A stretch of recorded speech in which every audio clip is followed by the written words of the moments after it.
cause par le pédophile, Cohn-Bendit. Que les chambres à C'est gaz toujours étaient un votre détail pensée. de l'histoire de la guerre. À courir, moi, tu vas voir le rouquin là-bas. À quelqu'un qui est juif. Hein? Pédé. Hors de lui, Jean-Marie Le Pen plaque contre le mur la candidate socialiste Annette Colbas-Berjal.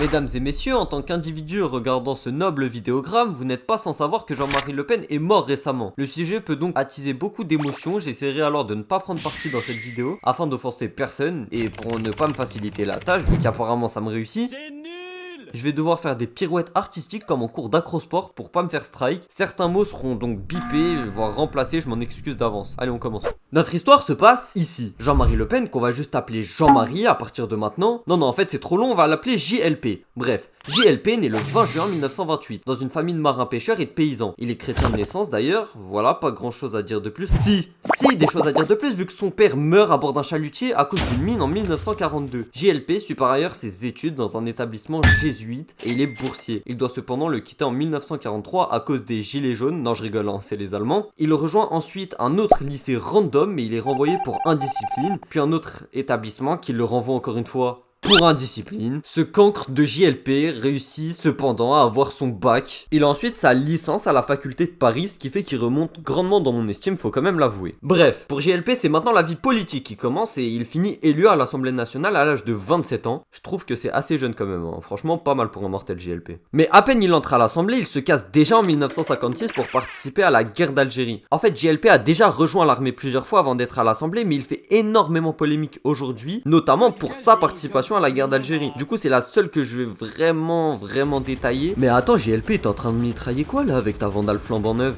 Et oui, s'il vous plaît, donnez-moi de la force. Une vidéo comme ça prend littéralement des heures et des heures pour les recherches, le montage, etc. Bon, on reprend, je vous saoule pas plus. Bon, du coup, on pourrait se demander pourquoi JLP fait autant polémique par rapport à sa participation à la guerre d'Algérie. Déjà, faut savoir que la guerre d'Algérie est un sujet qui fait de base polémique, mais en plus de ça, JLP a été accusé de torture pendant cette guerre. Notamment en 1957, et c'est pas que des rumeurs parce que des rapports de police soutiennent cette idée. En 1962, il admettait que la torture était des fois nécessaire, et cette histoire a refait surface en 1980 et 1990 après des témoignages d'Algériens. Bref, le fin mot de cette histoire, c'est qu'en 2019, oui, il y a 6 ans, il a réaffirmé ses aveux de 1962 en disant qu'il était sous les ordres de la hiérarchie militaire. Parenthèse plus sérieuse faite parce que ça reste un sujet sensible, je vous mets quelques extraits et sources, mais ça fait trop longtemps, j'ai pas fait le demeurer, du coup je commence à me gratter les veines, on va donc passer à la suite. En rentrant d'Algérie, il écrit 2-3 textes sur ce qui s'est passé. Ce qui me termine, c'est que sur Wikipédia, il y a écrit un petit nombre de textes relatifs au conflit. On dirait qu'il en a vraiment fait le moins possible. JLP, on parle d'un conflit mondial, pas d'un rapport de stage. En 1960, JLP trouve enfin l'amour, elle s'appelle Pierrette Lalanne et elle est française évidemment. Mais ils finissent par divorcer, ils auront eu 3 enfants ensemble, Marie-Caroline, Yann et Khadija. Non, je rigole, Marine Le Pen. En mars 1963, il crée la Société d'études et de relations publiques, autrement appelée la SERP, avec Pierre Durand et Léon Gauthier. Non, pardon, Léon Gauthier. Et oui, parce que autant Pierre Durand, on s'en fout, mais Léon Gauthier, lui, nous intéresse. En fait, Léon Gauthier a été le secrétaire général pour le gouvernement de Pétain, autrement appelé régime de Vichy. Et je sais pas si, comme moi, vous tapiez des siestes astronomiques en cours d'histoire, mais au cas où, on le rappelle, le régime de Vichy est bien évidemment nazi. C'est pourquoi Léon Gauthier finira par rejoindre les SS, plus particulièrement les Waffen-SS, et après la Seconde Guerre mondiale, tel un gros singe, il se fera condamner pour indignité nationale. On voit donc à quel point ce groupe et les relations de JLP sont fondées sur des bases moins solides que le niveau sur Fortnite de Neo. Bon, du coup en 1972, JLP fondera le très célèbre Front National avec toujours son compagnon Léon Gauthier et un autre Waffen-SS, parce que ça suffisait pas, mais aussi un néo-nazi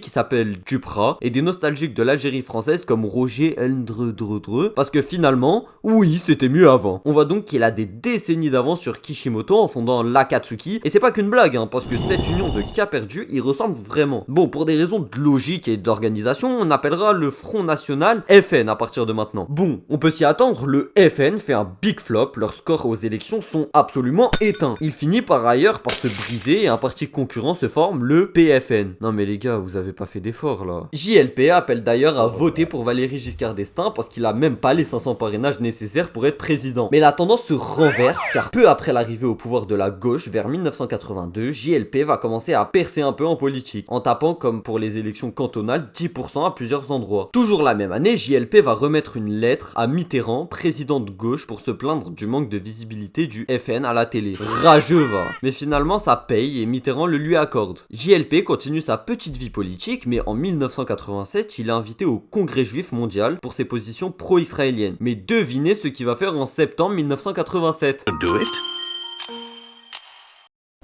Il va déclarer que finalement les chambres à gaz ne sont qu'un détail de la Seconde Guerre mondiale. Bon, en voyant que la présidence en France c'est pas pour maintenant, il va viser la présidence en Azerbaïdjan. Non, pas en Azerbaïdjan. Il va viser les élections européennes. Et il sera réélu à chaque fois de 1984 à 2014, ce qui lui fait un sacré palmarès. Et devinez avec qui il va se lier. Non, trop étranger. Non, déjà fait. Ah, voilà, là c'est bien. Oui, il va rassembler les élus du Front National dont un parti néo-fasciste. JLP continuera sa petite vie politique, plus ou moins bancale évidemment. Il verra défiler une flopée de présidents, il se prendra la tête avec Chirac d'ailleurs, et il mènera ses dernières élections présidentielles en 2007 contre Sarkozy qu'il n'aimera pas plus que ça. Il arrête également en 2010 de se présenter pour la présidence de son parti, le Front National, au cas où tu ne suis pas, sa fille Marine Le Pen lui succédera par ailleurs. En 2015, il réaffirme que oui, les chambres à gaz sont un détail de l'histoire et il ne veut pas considérer le maréchal Pétain comme un traître. Marine Le Pen réagit évidemment en lançant une mesure disciplinaire contre son père. D'ailleurs, JLP reproche à sa fille d'être un petit peu trop à gauche, mais JLP, j'ai une question. C'est pas toi qui seras un petit peu trop à droite? Il finira par mourir le 7 janvier 2025. 2025 déjà, mais je deviens vieux là. Bon, la vie de Jean-Marie Le Pen est maintenant terminée, mais c'est pas fini, parce que pour votre plus grand plaisir, et ce que vous attendiez tous, on va faire une compilation des pires fails de Jean-Marie Le Pen, des plus grosses dingueries qu'il a dit, et on commence maintenant. Après avoir parlé des problèmes de la surpopulation en Afrique sur la France, il a affirmé que Ebola peut régler ça en 3 mois. Ebola étant, je le rappelle, un virus qui s'est développé en Afrique et qui a causé des morts. Hein.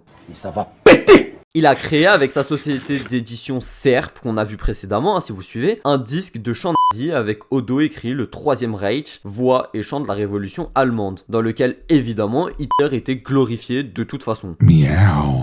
Pour rester dans le même thème, qui est très joyeux évidemment, Non. en janvier 2005, il déclare que l'occupation allemande n'a pas été particulièrement inhumaine, même s'il y eut des bavures inévitables dans un pays de 550 km². Il proposera une solution à ce problème qui aurait été, selon lui, de multiplier les exécutions massives. Bien fait. Après avoir attaqué les juifs et les africains, évidemment, faut s'attaquer aux musulmans. En 1984, il dira « Danger mortel du monde islamo-arabe qui actuellement pénètre notre pays ». En 2004, il lâchera aussi « Le jour où nous aurons en France non plus 5 millions mais 25 millions de musulmans, ce sont eux qui commanderont. » Mais laissez-moi dormir, Zampi.